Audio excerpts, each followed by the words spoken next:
ಇಷ್ಟೆಲ್ಲ ಆದರೂ ಕೂಡ ಮಾನ್ಯ ಸಿಟಿ ರವಿ ಅವರು ಅವರ ಆರ್ಭಟ ನಿಲ್ಲೆಲ್ಲ. ಊರಲ್ಲಿ ಹೇಳೋರು ಕೇಳೋರು ಯಾರು ಇರಲಿಲ್ಲ, ಬೇಜಾನ್ ಎಗರಾಡ್ತಾ ಇದ್ದ. ಅವರ ಒಂದು ಏನು ಜೋರಾಗಿ ಕಿರ್ಚಾಟ ಮಾಡೋದಾಗ್ಲಿ ಅಥವಾ ಅವರು ಒಂದು ಥರ ಬಹಳಷ್ಟು ಓವರ್ ಆ್ಯಕ್ಟಿಂಗ್ ಮಾಡ್ತಿರ್ತಾರೆ. ಇವನಿದಾನಲ್ಲ, ನಾನು ನೋಡಿದ್ರಲ್ಲಿ ತುಂಬಾ ಅಸಹ್ಯವಾದ ಕೆಟ್ಟ ನಟ. ಯಾವತ್ತಿದ್ರು ಸದನದಲ್ಲಿ ಓವರ್ ಆ್ಯಕ್ಟಿಂಗ್ ಮಾಡ್ತಾರೆ. ನೀವು ಹಂಗ ಅನ್ನೋಷ್ಟು ಒಳ್ಳೆಯವರ ನೀವು? ಇದು ನಾನು ಒಬ್ಳೆ ಗಮನಿಸಿದ್ದಲ್ಲ, ಇದು ಇಡೀ ಸದನ ಪಕ್ಷಾತೀತವಾಗಿ ಇಡೀ ಸದನದ ಜನ ಮಾತನಾಡೋದು ಸಾಮಾನ್ಯ. ಹೌದಾ? ಇಬ್ರು ಅಂದ್ರೆ ಆ ಒಂದು ಇದ್ರಲ್ಲಿ ಇದು ಪಕ್ಕದಲ್ಲಿ ನಿಂತಂತವ್ರನ್ನ ಪಕ್ಕದಲ್ಲಿ ಇದ್ದಂಥವ್ರನ್ನ ನೀವು ಆಕ್ಸಿಡೆಂಟ್ ಮಾಡಿ ಕೊಲೆ ಮಾಡಿ ಅದನ್ನ ಕೊಲೆಗಾರ ಅನ್ಬಹುದಾ ನಾನು? ಹಾಗಾದ್ರೆ ನೀವು ಕೊಲೆಗಾರ ಅಂತ ಅಂದೆ. ಅಯ್ಯೋ ಹಾಗೆಲ್ಲ ಹೇಳ್ಬಾರ್ದು ತಾಯಿ.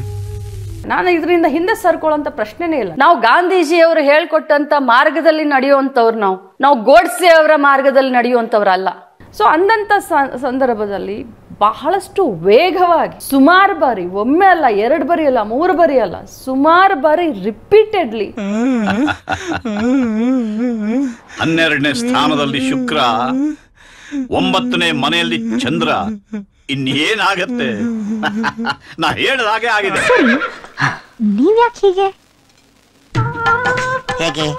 ಒಂದು ಅವರ ಮುಖ, ಅವರ ಭಾವನೆ, ಅವರ ನಾಟಕೀಯ ಒಂದು ಕ್ರಿಕೆಟ್ ಒಂದು ಇದು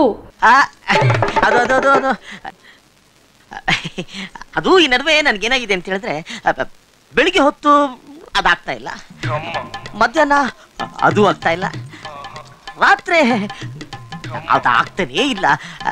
ನನಗೂ ಗೊತ್ತಾಗಲಿಲ್ಲ. ನನ್ನ ಹುಡುಗರನ್ನ ಕೇಳಿದೆ, ಅವ್ರು ಹೇಳಿದ್ರು ನಿನಗೆ ಅದಾಗಿದೆ ಅಂತ.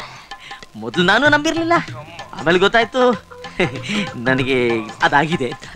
ಇದನ್ನೆಲ್ಲ ಸೇರಿಸ್ಕೊಂಡು ನನ್ನ ಮುಖಕ್ಕೆ ಸಿಡ್ಲ್ ಬಡ್ದಾಗೆ ಒಮ್ಮೆಲ್ಲ 10 ಬಾರಿ ಅಂತ. I got it. ನಂತರ ಸ್ಮಾರ್ಟ್ ಗೈ ಸಡನ್ ಆಗಿ ಹೇಳ್ಬಿಟ್ಟಾಗ ಇಟ್ ಹ್ಯಾಪನ್ಸ್. Don't worry. ಆ ಪದವನ್ನ ಒಬ್ಬ ಮಹಿಳಾ ಸಚಿವೆ ಆಗೋಕ್ಕಿಂತ ಮುಂಚೆ ಒಬ್ಬ ಮಹಿಳೆ ನಾನು ನೋಡಿದ್ರೆ ಗೊತ್ತಾಗಲ್ವಾ? ಒಬ್ಬ ತಾಯಿ ನಾನು. ನನ್ನಾರಿ ನಾಡೇ ತಾನಿ ನನ್ನಾಡೋ ತಾನೇ ನಾನೇನೋ, ನನ್ನಾರಿ ನಾಡೇ ತಾನಿ ನನ್ನಾಡೋ ತಾನೇ ತಾನೇನೋ. ಆ ಪದವನ್ನ ಬಳಸೋದು ಕೂಡ ಸಮಾಜದಲ್ಲಿ ಬಹಳಷ್ಟು ನಾವು ಮುಜುಗರ ಪಡ್ತೀವಿ. Have you gone mad? ಏನಾಗಿದೆ ನಿನ್ಗೆ? ಅಮ್ಮಂಗೆ ಹೇಳ್ತೀನಿ ಇರು. ಇಷ್ಟು ಚೀಪಾಗಿ ಮಾತಾಡ್ತಿದ್ರು ಸುಮ್ಮನೆ ಇದೆಯಲ್ಲ ನಕ್ಕೊಂಡು. I hate you. Something wrong ಅಂತ ಬೇರೆ ಕೇಳ್ತಾ ಇದ್ಯಾ? ಇನ್ನೇನಾಗ್ಬೇಕು ರಾಂಗು?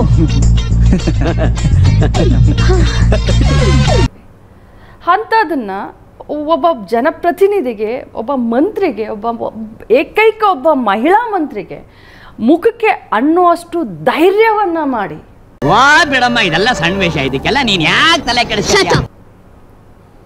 ಮಿಕ್ಕಿರೋದು ಎಲ್ಲ ಏನೇನ್ ಕತೆ ಆಯ್ತು, ಅದಾದ್ಮೇಲೆ ಏನೇನ್ ಹೈ ಡ್ರಾಮಾ ಆಯ್ತು, ಅದಾದ್ಮೇಲೆ ಏನೇನಾಯ್ತು ಅದೆಲ್ಲ ತಮಗೆ ಗೊತ್ತಿದೆ. ನಡೆದಂತ ನೈಜ ಘಟನೆಯನ್ನ ತಮ್ಮ ಮುಂದೆ ನಾನು ಬಿಡಿಯಾಗಿ ಹೇಳಿದ್ದೀನಿ. Very good, fantastic madam. ಘಟನೆ ಆದ ನಂತರ ಪೊಲೀಸ್ ಇಂಟರ್ಫಿಯರೆನ್ಸ್, ಸರ್ಕಾರ ಇದೆ ಅನ್ನೋ ಕಾರಣಕ್ಕೆ ಮನಮಾನಿ ಮಾಡಿಬಿಟ್ರಿ ನೀವು ಅನ್ನೋದು ಆರೋಪ. ನಿಮ್ಮ ಸರ್ಕಾರ, ನಿಮ್ಮ ಗೃಹ ಇಲಾಖೆ, ನಿಮ್ಮ ಪೊಲೀಸರು ಅವ್ರನ್ನ ಹೆಂಗೆ ಬೇಕೋ ಹಂಗೆ ಬಳಸ್ಕೊತೀವಿ ನಾವು ಅಂತ. ಹೌದಾ?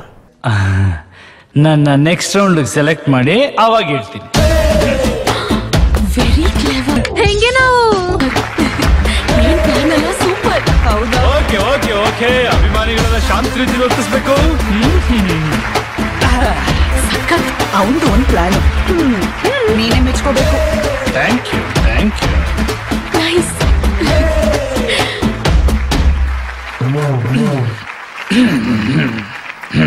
Dame en vivo, sube el mic, que vamos, para la gozadera full.